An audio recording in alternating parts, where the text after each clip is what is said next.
Bonjour à tous. Avec Gwénola Esther, on est très heureuses toutes les deux de signer l'adhésion d'Aurore Méditerranée au sein du CSO. Alors, moi je représente le CHU dans Aurore, et Gwénola est notre administratrice du GCS. Et l'une comme l'autre, on est absolument ravis de pouvoir lier davantage notre structure au CSO. Merci Anne pour ces mots. Bonjour à tous. C'est un vrai bonheur d'être là aujourd'hui pour l'officialisation de ce partenariat avec le CSO. Donc Aurore Méditerranée, une nouvelle structure qui essaie avec vous d'améliorer le parcours des patients. Donc je suis très heureuse.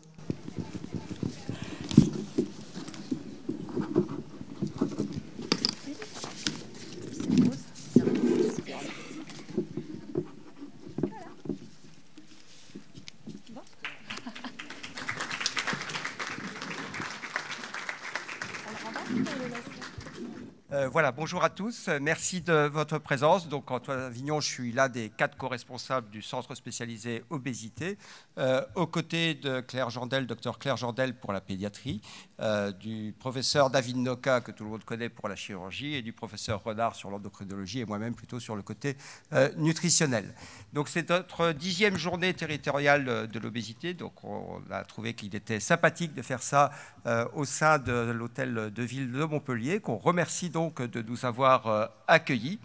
10e journée territoriale de l'obésité qui tombe, je dirais, sur suite à, vous savez qu'il y a une directive de la DGOS en septembre dernier qui a un peu remis la place des centres spécialisés obésité, et avec une mission de maillage territorial qui est importante. Depuis 2012, je regarde Marine que je ne me trompe pas, le CHU de Montpellier est centre spécialisé obésité, et c'est surtout centré sur, je dirais, le soin aux personnes qui ont les obésités les plus complexes, de pouvoir s'équiper pour pouvoir offrir des soins dignes à toute personne, quelles que soient leurs conditions, je dirais, corporelles, et quel que soit leur état, puisque l'un des problèmes importants des personnes vivant avec une obésité, quand elles ont une obésité complexe et sévère, c'est souvent qu'elles ne peuvent pas être accueillies dignement dans le milieu des soins. Et maintenant, ce qu'il faut, c'est qu'on s'engage sur notre... il y a déjà eu beaucoup de travail qui a été fait, notamment sur la pédiatrie, mais qu'on aille plus loin sur le maillage territorial pour donner des parcours sur l'ensemble du territoire qui relève du CSO de l'Occitanie-Est, donc sur l'ensemble de l'Occitanie-Est. Donc je crois que ces journées sont importantes pour pouvoir échanger entre professionnels, pour pouvoir harmoniser nos pratiques, pour pouvoir mieux se connaître. Et donc j'espère que cette journée, à laquelle j'espère que vous resterez jusqu'au bout, puisqu'on a, j'ose pas dire une guest star, mais on a quelqu'un qui s'est déplacé, et je crois qu'il sera très intéressant d'écouter en fin de journée sur une approche psychologique qui est extrêmement importante. Je ne m'étendrai pas plus et je vais tout de suite passer la parole à notre directrice générale, Madame Anne Ferrer, qui nous fait le plaisir de venir pour l'ouverture de notre journée.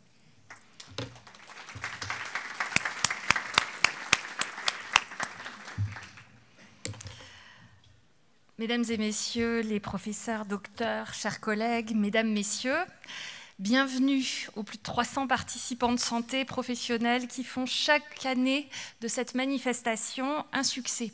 10e édition, un bel anniversaire, des thématiques brillantes pour cette journée territoriale obésité du CSO Occitanie-Est. Tous sont à la hauteur des enjeux symboliques d'une décade.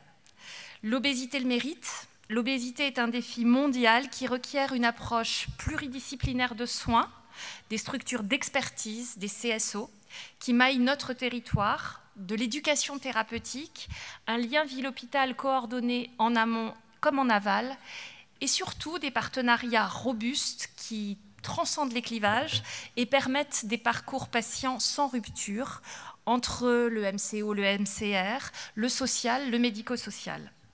Dans sa configuration, dans ses ateliers, dans ces tables rondes, cette journée incarne pleinement cette orientation souhaitée décloisonnante au bénéfice des patients qui l'apprécient.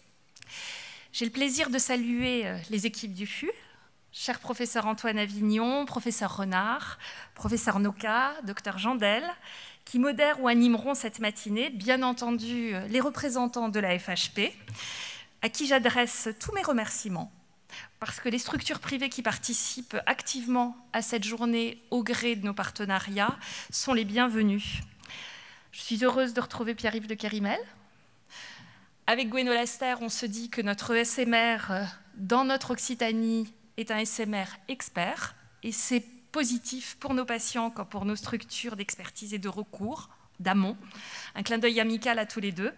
Face aux perspectives prometteuses des nouveaux traitements, au progrès de la recherche, nous savons que le caractère pluriprofessionnel de nos prises en charge doit être renforcé en donnant plus de place encore aux patients partenaires, aux patients experts, aux patients dans la recherche clinique, aux associations qui œuvrent avec chacun, avec les professionnels de santé, avec les patients, de manière remarquable. Ce lien fait notre force.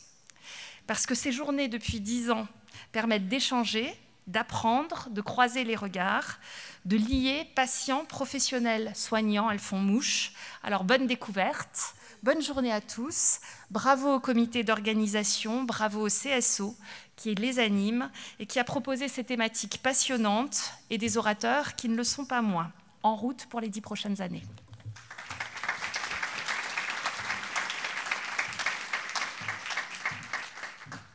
Et donc on passe la parole à M. de Kerimel, qui est le représentant de la FHP, puisqu'il y a un intérêt de collaboration publique, privée, ville, hôpital. Et donc je vous passe la parole. Merci professeur. Merci Anne pour ces quelques mots. Je tiens juste à rappeler que cette année est une année importante pour le CSO, vous l'avez dit, renouvellement en cours à l'Est et à l'Ouest sur les autorisations, et puis renouvellement un peu global de l'ensemble du champ des autorisations dans nos secteurs d'activité, en médecine, en chirurgie, en SMR. Nous sommes gâtés, nous y avons droit pour cet été. Et en même temps, déclinaison du nouveau PRS en cours, avec des enjeux qui lient ce renouvellement d'autorisation et ces implantations pour la chirurgie bariatrique en l'occurrence. Donc rappelez que la FHP, bien sûr, est un acteur important de cette prise en charge, aussi bien sur les 2 champs d'activité précités. Et j'ai entendu des mots qui m'ont bien fait plaisir dès le début de cette matinée. Coopération parcours, c'est vraiment dans ce cadre-là que la FHP s'inscrit. Voilà, donc au nom de Delphine Ballardy, notre nouvelle présidente fraîchement élue à l'unanimité le 18 juin, je vous souhaite moi aussi la bienvenue dans ces journées et je ne doute pas que nous aurons toute cette place dans cette coopération. Merci à tous.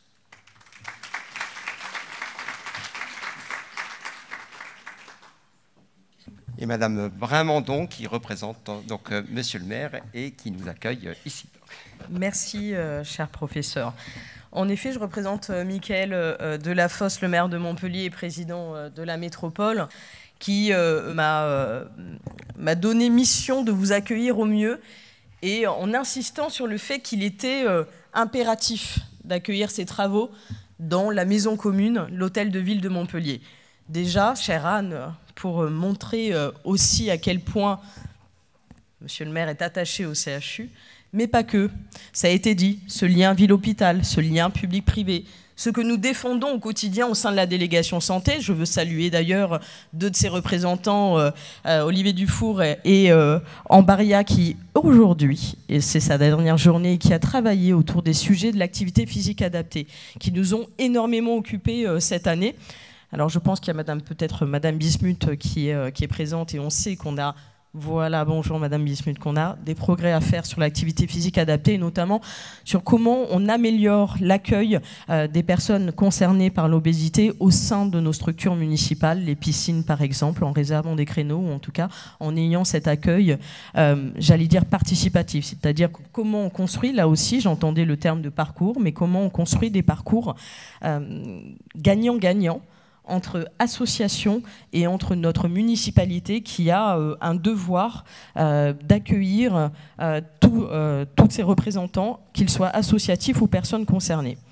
Je suis vraiment admiratif parce que quand j'ai rencontré notamment le docteur Jandel il y a quelques mois et quand on parlait de ces travaux-là, d'avoir une lueur d'espoir notamment sur les traitements, sur cette prise en charge.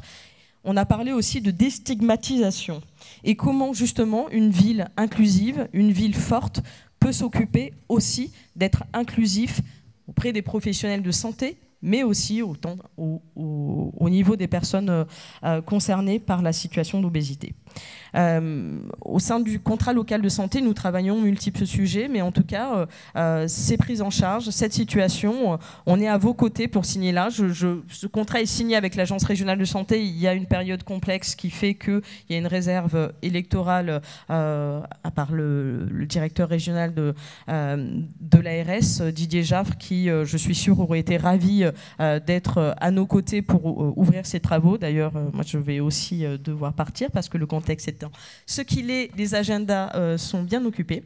Je vous souhaite des bons travaux et nous sommes ravis de vous accueillir. Anne Ferrer disait en route pour 10 ans, donc vous savez que nous, on est à votre disposition aussi pour l'hôtel de ville pour les 10 prochaines années et qu'on vous accueillera avec plaisir et envie pour des nouveaux travaux. Je vous remercie.